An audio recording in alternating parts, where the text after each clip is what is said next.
Bismillahirrahmanirrahim. Alhamdulillahi rabbil alamin. Assalatu wassalamu alaika ya sayyidi ya Rasulullah.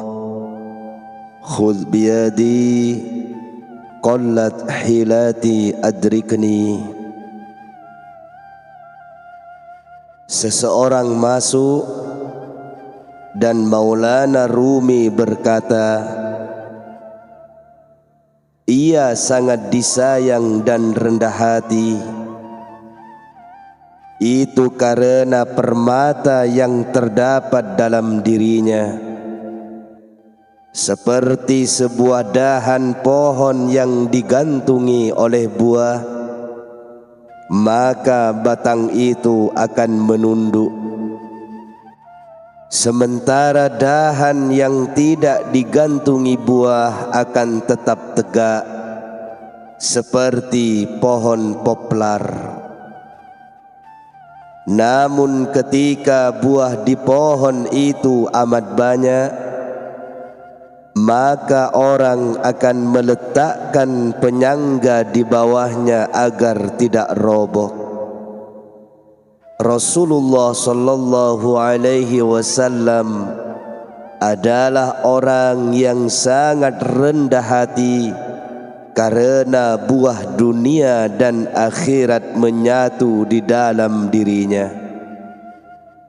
Sehingga tentu saja beliau lebih rendah hati dari semua makhluk di bumi.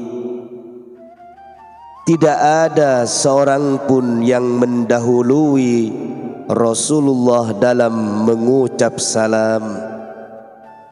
Tidak ada seorang pun yang mampu mendahului Rasulullah dalam mengucap salam, karena kerendahan hati beliau jauh melampaui orang lain. Meski sesekali ada yang mengucap salam terlebih dahulu dari Rasulullah sallallahu alaihi wasallam, beliau tetap yang paling rendah hati, karena beliau yang memulai percakapan. Seorang mengucapkan salam lebih dulu itu karena ia sudah belajar dan mendengarkan salam dari beliau. Semua yang dimiliki oleh manusia kuno maupun modern adalah bayangan dari Rasulullah. Meski bayangan manusia memasuki rumah sebelum dirinya, tapi sebenarnya manusia itulah yang terlebih dahulu masuk, karena bayangan mengikuti raga manusia. Sifat rendah hati itu bukanlah produk zaman ini. Mutiara-mutiara itu sudah ada sejak dulu.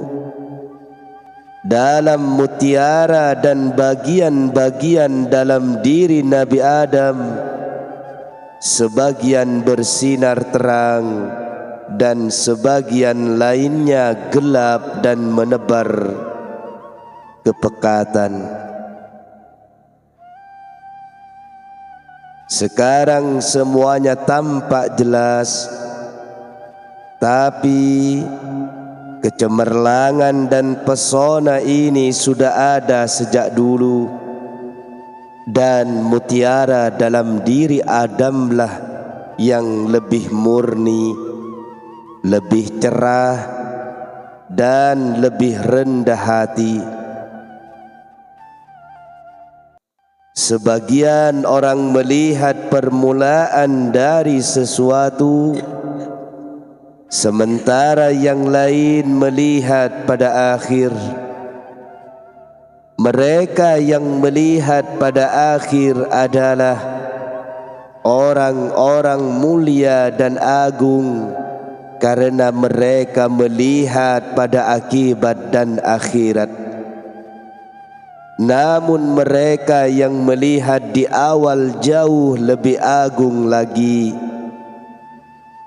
Mereka berkata, apa perlunya kita melihat pada akhir? Ketika seseorang menanam gandum di awal, maka pada akhirnya nanti dia tidak akan menuai jelai, dan begitu juga sebaliknya.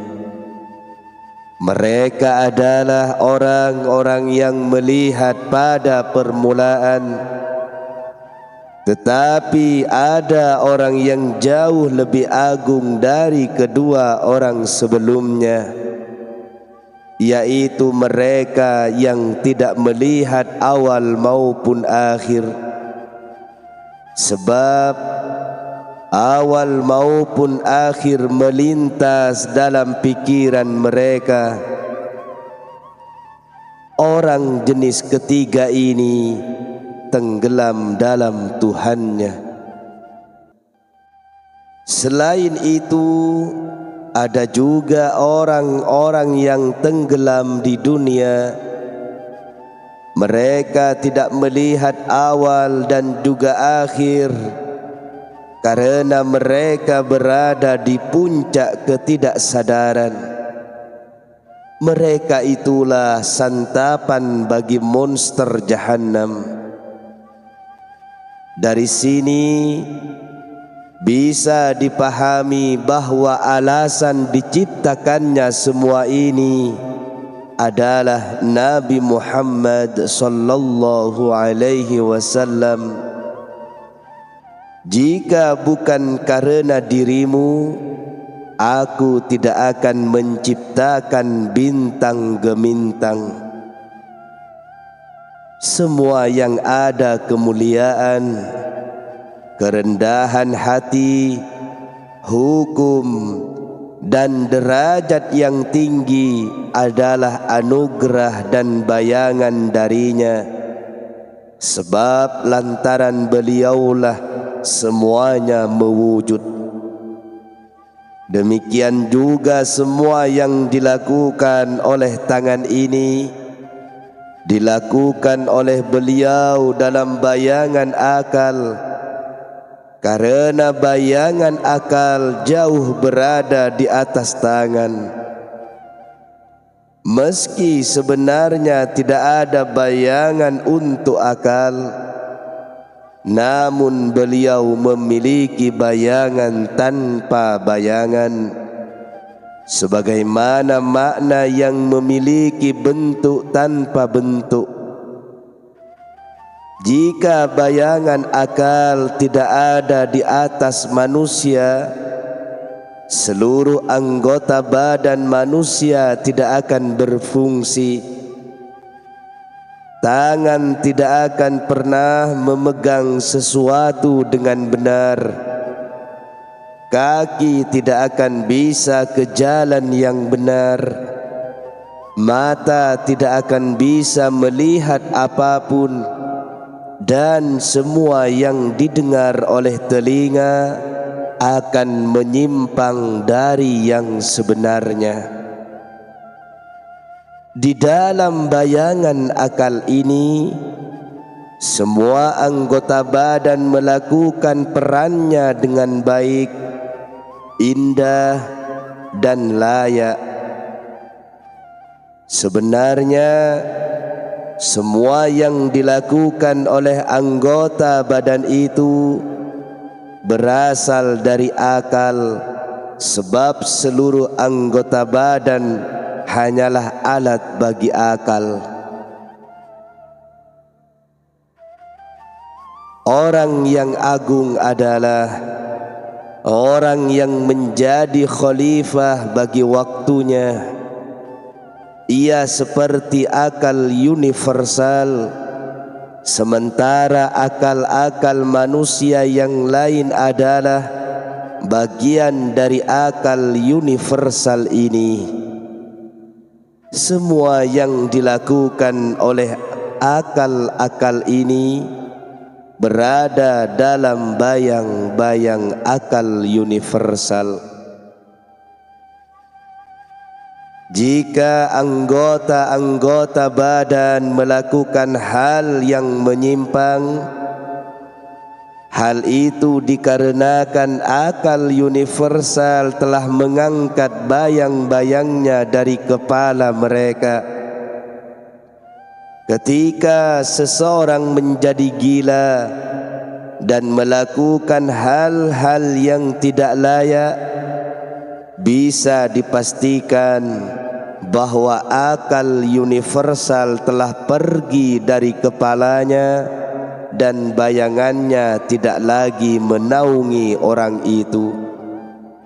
Dia sudah terpisah terlalu jauh dari bayangan dan naungan akalnya. Akal adalah saudara bagi malaikat.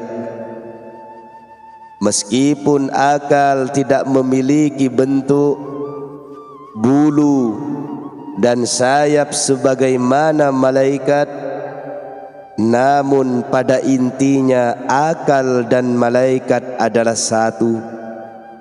Keduanya melakukan pekerjaan dan karakteristik yang sama. Seseorang seharusnya tidak melihat pada bentuk, karena sejatinya bentuk melakukan satu peran. Seandainya kamu meleburkan bentuk malaikat, maka tidak ada satupun bulu dan sayap yang tersisa kecuali akal. Dengan demikian, bisa diketahui bahwa malaikat adalah pengejawantahan dari akal, seperti seekor burung yang terbuat dari lilin, lengkap dengan bulu dan kedua sayapnya. Burung itu tetaplah lilin. Tidakkah kamu lihat bahwa jika kamu melelehkan lilin itu, maka bulu, sayap, kepala, dan kaki burung itu akan menjadi lilin? Tidak tersisa sesuatu darinya yang bisa membedakan antara burung buatan lilin dengan lilin itu sendiri. Dari sini bisa kita pastikan bahwa burung yang dibentuk dari lilin adalah lilin itu sendiri.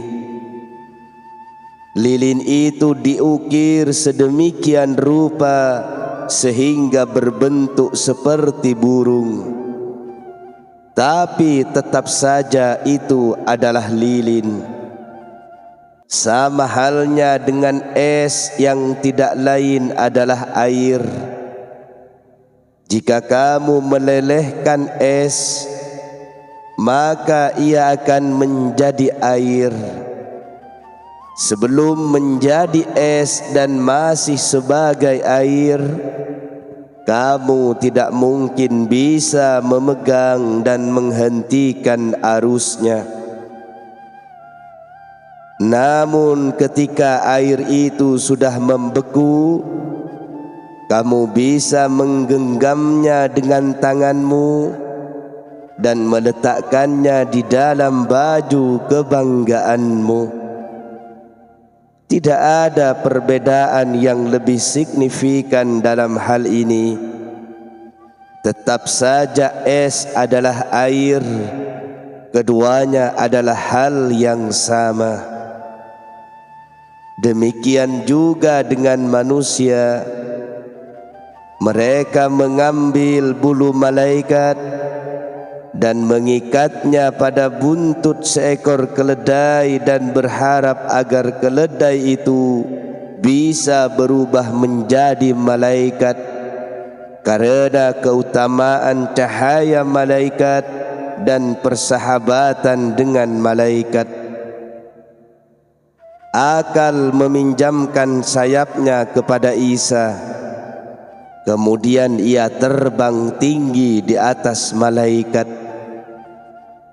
Meskipun keledainya memiliki setengah sayap, ia akan tetap berada di tanah. Lantas, apa hebatnya keledai menjadi manusia? Allah Maha Kuasa terhadap segala sesuatu. Ketika seorang anak terlahir, bahkan ia lebih buruk dari seekor keledai. Ia letakkan tangannya pada sebuah benda najis, lalu memasukkan benda najis itu ke dalam mulutnya untuk ia telan, dan sang ibu datang memukul dan melarangnya. Keledai setidaknya bisa memilih mana yang layak dan tidak layak untuknya. Ketika ia hendak buang air kecil, ia rentangkan kedua kakinya sehingga air kencing itu tidak mengenainya. Jika Allah mampu membuat anak kecil menjadi lebih buruk daripada keledai, lantas apa hebatnya mengubah keledai menjadi manusia? Bagi Allah tidak ada yang bisa membuat takjub. Kelak di hari kiamat, semua anggota badan manusia terpisah-pisah dan masing-masingnya bisa berbicara. Para filosof menafsirkan hal ini dengan berkata, ketika tangan berbicara, mungkin akan tampak bekas luka atau abses pada kulit tangan. Dengan bukti-bukti konkret itu, kita bisa berkata bahwa tangan berbicara.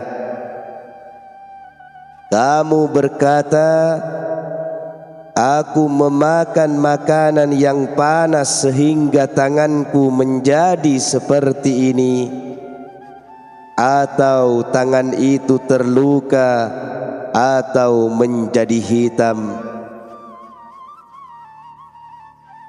Orang-orang berkata, tangannya berkata bahwa ia dilukai oleh pisau, atau aku menggaruk tanganku hingga menjadi hitam. Dengan cara inilah tangan dan anggota-anggota tubuh lainnya berbicara. Kaum teologi Sunni berkata, Maha suci Allah, bukan demikian. Tangan dan kaki ini akan berbicara sebagaimana lidah berbicara. Pada hari kiamat, manusia akan mengingkari dengan berkata, aku tidak mencuri.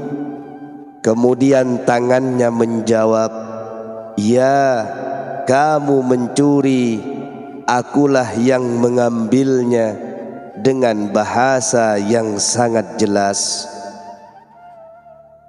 Orang itu kemudian menoleh kepada tangan dan kakinya dan berkata, dahulu kamu tidak bisa berbicara, bagaimana sekarang kau bisa berbicara?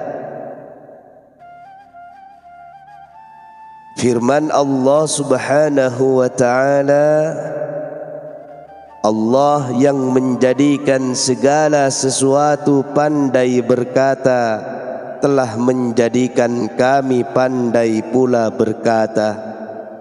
Quran Surat Fussilat ayat 21. Dia yang menjadikan segala sesuatu bisa berbicara, membuatku bisa berbicara. Dia menjadikan pintu, dinding, batu, dan tanah bisa berbicara. Pencipta itu yang menganugerahkan kemampuan berbicara kepada manusia dan juga kepadaku.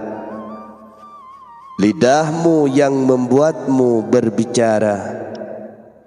Lidahmu adalah sepotong daging, tangan adalah sepotong daging, dan pembicaraan juga sepotong daging. Apakah lidah mempunyai akal? Dari yang sudah berkali-kali kamu lihat, tidak tampak adanya kemustahilan dalam semua hal itu. Di sisi Allah, lidah hanyalah instrumen.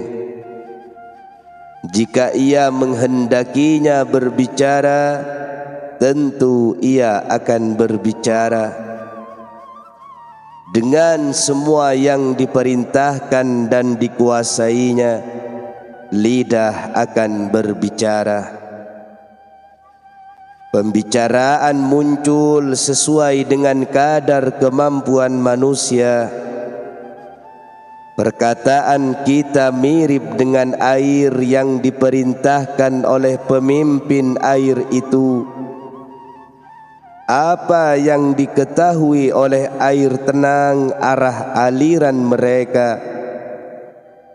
Apakah akan ke ladang mentimun atau ke ladang wortel, ke ladang bawang atau ke taman bunga? Tapi aku mengetahui satu hal.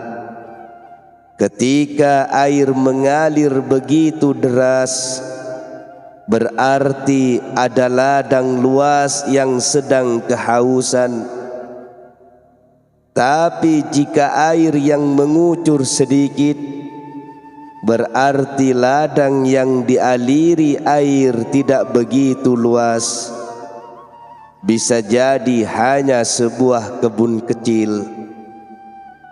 Allah mengilhamkan hikmah kepada lidah para pemberi nasihat sesuai dengan aspirasi pendengarnya. Aku adalah seorang tukang sepatu. Ada banyak kulit di tokoku, tapi aku hanya memotong dan menjahit sesuai dengan ukuran kaki. Aku adalah bayangan manusia. Aku adalah ukurannya sepanjang apa tubuhnya, sepanjang itulah tubuhku. Di dunia ini terdapat satu makhluk hidup kecil yang hidup di bawah bumi dan diselimuti kegelapan. Makhluk ini tidak memiliki mata dan telinga karena memang tidak membutuhkan keduanya. Ketika ia tidak butuh pada kedua mata, mengapa harus memberinya mata? Ini tidak berarti bahwa Allah itu kikir atau tidak memiliki banyak persediaan mata dan telinga. Allah hanya memberikan sesuatu sesuai dengan kebutuhan penerimanya. Sesuatu yang diberikan tanpa ada pertimbangan kebutuhan justru akan menjadikan beban bagi pemiliknya. Kebajikan, kelembutan, dan kedermawanan Allah dimaksudkan untuk meringankan beban berat yang dapat mematahkan punggung makhluknya. Bagaimana mungkin manusia mampu menanggung beban di luar batas kemampuannya? Misalnya kamu memberikan alat-alat tukang kayu, palu, gergaji, dan kikir kepada penjahit sambil berkata, ambil ini semua. Semua alat yang kamu berikan itu hanya akan menjadi beban bagi penjahit karena ia tidak bisa menggunakannya. Jadi bisa dipahami bahwa Allah memberi sesuatu sesuai dengan kebutuhan makhluknya. Sama seperti cacing-cacing yang hidup di bawah tanah. Ada beberapa manusia yang merasa cukup dan rela untuk tinggal dalam gelapnya dunia ini dan merasa tidak butuh kepada dunia akhirat, serta tidak rindu untuk dibukakan tabir Tuhan. Lalu apa gunanya mata hati dan telinga pemahaman bagi mereka? Kerja mereka di dunia ini hanya membutuhkan mata yang mereka miliki, karena mereka tidak memiliki hasrat untuk berjalan menuju dunia akhirat. Untuk apa mereka diberikan mata hati yang tidak akan bermanfaat bagi mereka? Jangan menganggap bahwa tidak ada orang yang menyusuri jalan itu. Sifat-sifat kesempurnaan para kekasih Allah juga tidak memiliki tanda, karena kamu tidak mampu melihat rahasia-rahasia langit. Kamu menyangka bahwa orang lain merugi dengan anugerah yang diberikan kepadanya. Dunia ini bisa berdiri karena adanya ketidaksadaran. Seandainya tidak ada ketidaksadaran, tidak akan ada yang tersisa dari dunia ini. Rindu kepada Tuhan, ingat pada akhirat, kemabukan dan ekstase adalah arsitek dunia sana. Jika semua hal ini yang terjadi, berarti kita sedang berjalan menuju dunia akhirat dan meninggalkan dunia ini. Tetapi Allah menginginkan agar kita berada di dunia ini sehingga tetap ada dua dunia. Begitulah Allah memperkerjakan dua penjaga kesadaran dan ketidaksadaran, agar dua tempat ini tetap dihuni oleh penduduk.